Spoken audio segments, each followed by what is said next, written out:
Couples 2 பேரும் வீடு வாங்கணும்னு ஒரு ரியல் எஸ்டேட் ஆஃபீஸ்க்கு போறாங்க. அவரு வாங்க நம்ம நேராவே போய் வீட பார்த்துக்கலாம் அப்டின்னா அந்த பிளேஸ்க்கு கூட்டிட்டு போறாரு. அங்க பார்த்தா எல்லா வீடுமே ஒரே மாதிரி இருக்கு. ஆனா அவங்களுக்கு அப்ப எதுவுமே புரியல. வீட பார்த்துட்டு வீட நல்லா காமிச்சிட்டு இருக்காரு. அவங்க 2 பேரும் வீடு பார்த்துட்டு இருக்கும்போது அவங்க 2 பேத்தையும் அங்கேயே விட்டுட்டு அவரு போயிடுறாரு. 2 பேரும் கிளம்புவோன்னு கார் எடுத்துட்டு கிளம்புறாங்க. ஆனா கார்ல எவ்வளவு தூரம் போனாலும் அவங்க வந்த இடத்துக்கே திரும்பி திரும்பி வர்றாங்க. இவங்களுக்கு ஒண்ணுமே புரியல. நைட் லேட் ஆகிருது. வேற வழி இல்லாம அந்த வீட்டுக்கே போயிடுறாங்க. அன்னைக்கு நைட்டு அங்கேயே ஸ்டே பண்ணிடுறாங்க. 2 நாள் தப்பிப்போன்னு கூரை மேல அவன் ஏறி பார்க்குறான் டாம். அங்க இருந்து பார்த்தா கண்ணு கெட்டின தூரம் வரைக்கும் இருக்கிற வீடு எல்லா வீடும் ஒரே மாரி இருக்கு. எப்படியாவது இங்க இருந்து தப்பிக்கணும்னு மறுபடியும் அவங்க நடந்தே போறாங்க. நைட் ஆகியும் அவங்களால தப்பிக்க முடியவே இல்ல. இப்போ ஒரே ஒரு வீட்ல மட்டும் லைட் எரியுறத பார்க்குறாங்க. டாமும் ஜெம்மாவும் அந்த வீட்டுக்குள்ள போறாங்க. உள்ள வந்து பார்த்தா அவங்க அப்ப இருந்த அதே 9ஆம் நம்பர் வீடு. இவங்க சாப்பிட்டு வச்ச ஸ்ட்ராபெரியும் அப்படியே இருக்கு. அவங்களுக்கு தேவையான திங்ஸ் எல்லாம் ஒரு பாக்ஸ்ல வீட்டுக்கு முன்னாடி இருக்கு. கோவத்துல 2 பேரும் சேர்ந்து அந்த வீடவே எரிச்சுட்டு அன்னைக்கு நைட்டு ரோட்லவே தூங்கிடுறாங்க.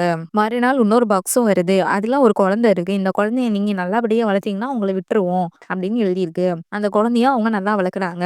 அந்த குழந்தை 98 நாள்லவே 6 வயசு பையனாவே வளர்ந்துருது. டாம் அந்த பையன் மேல உள்ள கோவத்துல சிகரெட்டை தூக்கி வீசிடுறான். அது அவன் மேல பட்டு கீழே விழுந்து உள்ளெல்லாம் எரிஞ்சு கரை மாதிரி தெரியுது.